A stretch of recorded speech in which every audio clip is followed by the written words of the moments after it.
Shalom, Bapak, Ibu, dan saudara-saudari yang terkasih. Jumpa lagi dalam Sikat Sabda Iman Katolik, Jumat Pekan Biasa keempat, 4 Februari 2022. Bacaan dari Injil Markus bab 6 ayat 14 sampai 29. Marilah kita siapkan hati dan pikiran kita untuk mendengarkan sabda Tuhan. Semoga Tuhan beserta kita, sekarang dan selama-lamanya. Inilah Injil suci menurut Markus. Dimuliakanlah Tuhan. Pada waktu itu Raja Herodes mendengar tentang Yesus, sebab namanya memang sudah terkenal, dan orang mengatakan, Yohanes Pembaptis sudah bangkit dari antara orang mati, dan itulah sebabnya kuasa-kuasa itu bekerja di dalam dia. Yang lain mengatakan, dia itu Elia. Yang lain lagi mengatakan, dia itu seorang nabi sama seperti nabi-nabi yang dahulu. Waktu Herodes mendengar hal itu, ia berkata, bukan, dia itu Yohanes yang sudah kupenggal kepalanya, dan kini bangkit lagi. Memang Herodeslah yang menyuruh orang menangkap Yohanes dan membelenggunya di penjara berhubung dengan peristiwa Herodias, istri Filipus saudaranya, karena Herodes telah mengambilnya sebagai istri. Karena Yohanes pernah menegur Herodes, tidak halal engkau mengambil istri saudaramu. Karena kata-kata itu Herodias menaruh dendam pada Yohanes dan bermaksud membunuh dia. Tapi tidak dapat, sebab Herodes segan akan Yohanes karena ia tahu bahwa Yohanes adalah orang yang benar dan suci, jadi ia melindunginya.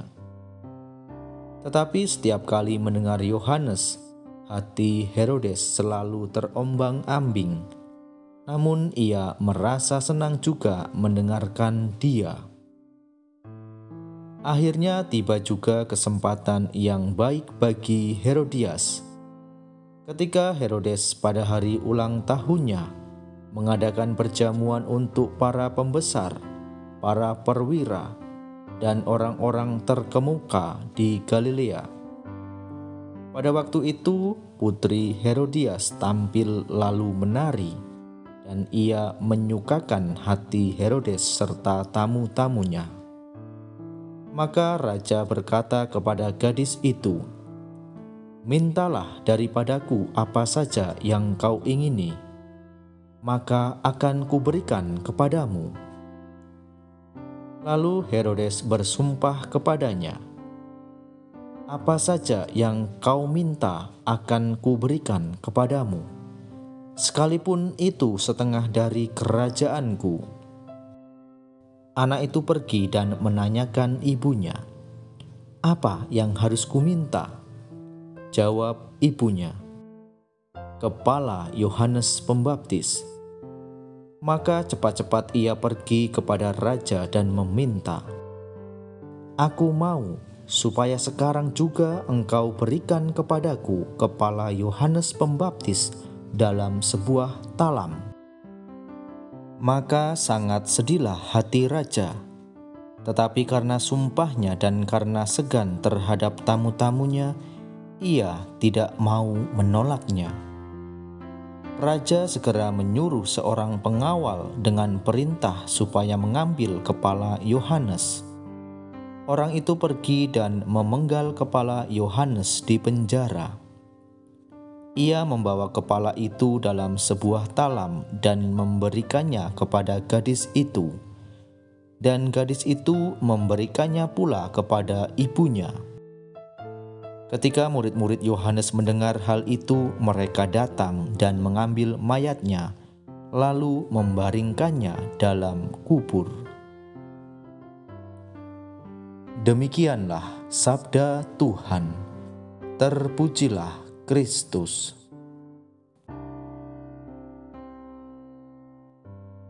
Bapak, Ibu, dan saudara-saudari yang terkasih, renungan hari ini akan dibawakan oleh Bapak Paulus Agustinus Wahyu Pangga Puar dari Tangerang. Selamat mendengarkan.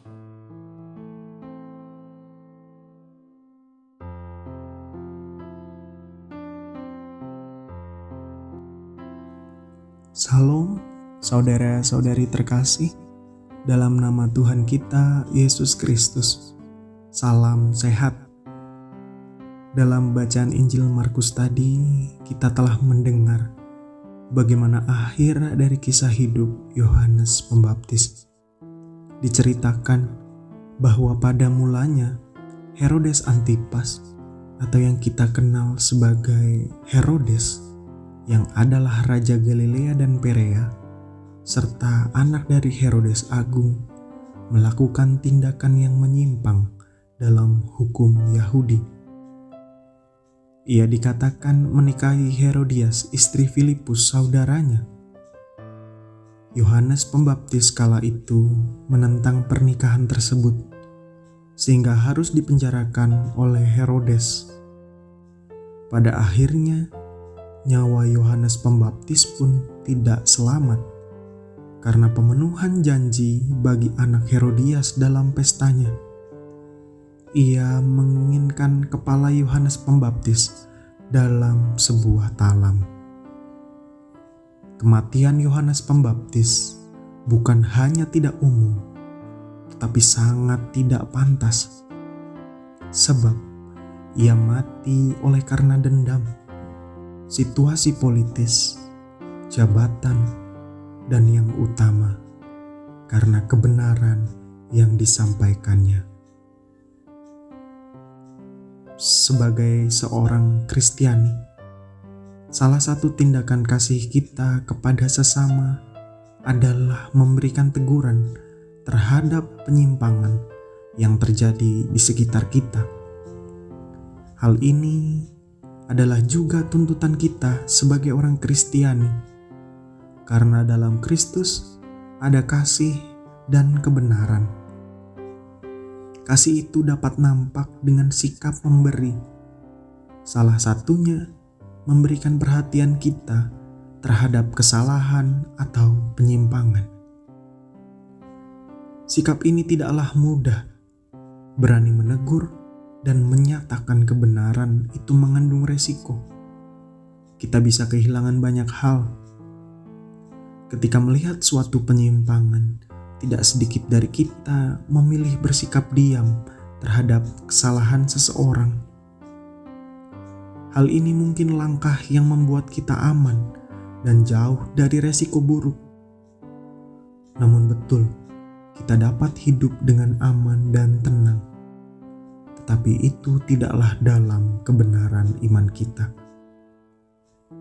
Dalam kisah Perjanjian Lama, kita melihat banyak juga kisah dari para nabi yang hidup sebelum Yohanes Pembaptis. Mereka menjadi pelayan sabda Tuhan dengan menyampaikan kebenaran di tengah bangsa yang bengkok hati, dan kemudian mengalami akhir hidup yang sama, yaitu kehilangan nyawa. Dalam ungkapan yang dikatakan Herodes bahwa Yesus adalah Yohanes Pembaptis yang bangkit kembali, seolah menyatakan petunjuk bagi kita tentang harga yang harus dibayar dari pelayanan Yesus dan para muridnya, bahwa Yesus akan mati terpaku bagai penjahat dan para muridnya pun akan menderita aniaya sebagai para penderita kebenaran.